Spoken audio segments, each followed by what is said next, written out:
According to the animal rights group People for the Ethical Treatment of Animals, this undercover video shot at an Iowa pig farm between June and September shows numerous employees abusing the animals. Take a look at this employee hitting a pig with a metal bar. And this employee repeatedly kicks a pig to get it to move.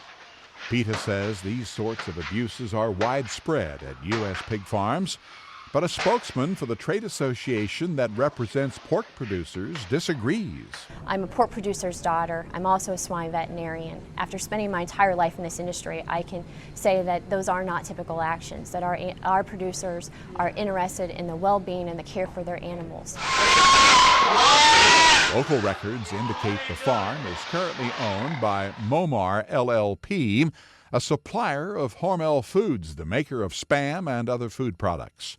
An owner of Momar called the abuses on the video, quote, completely intolerable and reprehensible.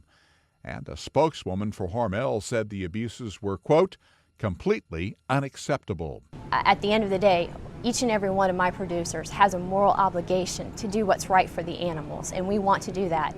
Our industry is constantly working at developing best practices for the handling of our animals.